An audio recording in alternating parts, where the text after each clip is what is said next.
ہمارے یہاں کوئی 8-10 سال پڑھ لینے کے بعد بھی ہمارے یہاں کا فاضل اس لائق نہیں ہوتا کہ اس کی عربی وہ بول سکے پڑھ سکے۔ لیکن ہوا یہ کہ ہم اس طرح کے چھوٹے چھوٹے مسلکی خانوں میں تقسیم ہو کر کے چھوٹے چھوٹے ایشوز پہ ہم اتنا فوکسڈ ہو کر کے رہ گئے، صرف زبانی جمع خرچ نہ ہو بلکہ عملی سطح پہ لوگوں کو سہولیات یہ فراہم کی جائیں۔ السلام علیکم ناظرین، امید ہے کہ آپ سب خیر و عافیت سے ہوں کہ مدرسہ ڈاٹ پی کے پلیٹ فارم سے علمی شخصیات کے انٹرویوز ریکارڈ کیے جا رہے ہیں، اور آج ہمارے ساتھ ڈاکٹر وارث متین مظہری صاحب نئی دہلی سے موجود ہیں، اور آج ہم ڈاکٹر وارث متین مظہری صاحب سے مدارس کے نظام و انصرام اور مدارس کے اندر کیا کیا نئی چینجز کی جا سکتی ہیں جس کی وجہ سے اہل مدارس ہر فیلڈ کے اندر وہ امت مسلمہ کے رہنما بن سکیں، صرف ایک فیلڈ کے بجائے وہ ہر ایک میدان کے اندر وہ اس کے شاہسوار ہوں، اور سائنسی علوم کو بھی وہ سمجھ رہے ہوں اور عصری تقاضوں کو بھی وہ سمجھ رہے ہوں، اور اس کے مطابق وہ امت کی رہنمائی کرنے کے قابل ہو جائیں۔ اس حوالے سے ہمارے ساتھ جو ڈاکٹر وارث متین مظہری صاحب ہیں، میں ان کا مختصر تعارف آپ کے سامنے رکھتا ہوں، اور اس کے بعد پھر ہم انشاءاللہ ان سے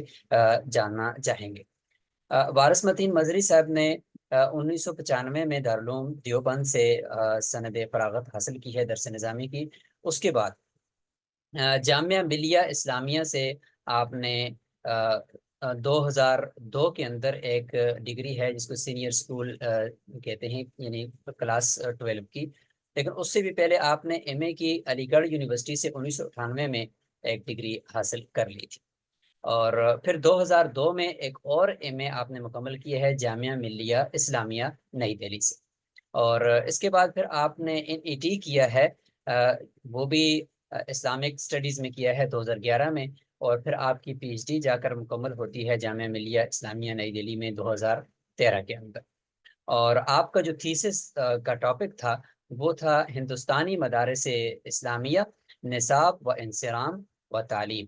اور اسی طریقے سے آپ نے مدارس کے ہی حوالے سے جو کام کیا ہے اس میں اگر ہم دیکھیں تو 28 آپ کے آرٹیکلز، تفصیلی آرٹیکل جو ہے وہ انگریزی کے اندر چھپے ہیں مختلف جرنلز کے اندر، اور 34 آپ کے ریسرچ پیپرز بھی اس میں موجود ہیں، 23 آپ کے اردو کے آرٹیکلز ہیں جو شارٹس ہیں فارم میں ہیں، اور 12 انگلش کے آرٹیکلز بھی شارٹ فارم کے اندر آپ کے پبلش ہو چکے ہیں۔ اس طریقے سے آپ نے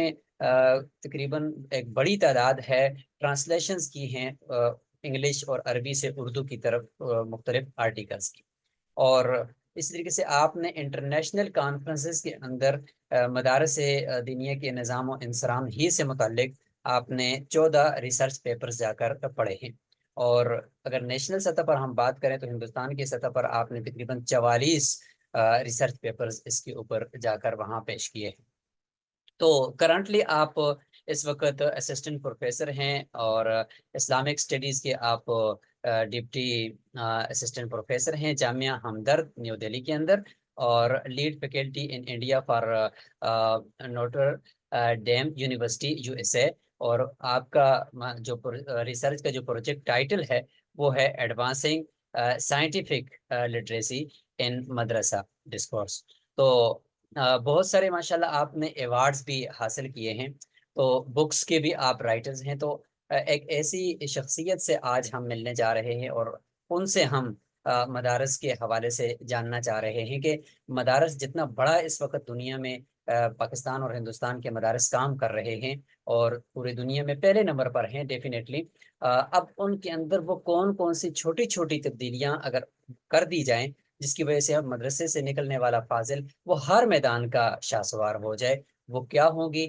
وہ مسائل کیا ہیں اور ان کے حل کیا ہیں، انشاءاللہ آج ہم ڈاکٹر صاحب سے جاننے کی کوشش کرتے ہیں۔ تو ہم بڑھتے ہیں ڈاکٹر وارث متین مظہری صاحب کی طرف۔ ڈاکٹر صاحب السلام علیکم ورحمۃ اللہ وبرکاتہ۔ وعلیکم السلام ورحمۃ اللہ وبرکاتہ۔ ڈاکٹر صاحب آپ کا بہت بہت شکریہ کہ آپ نے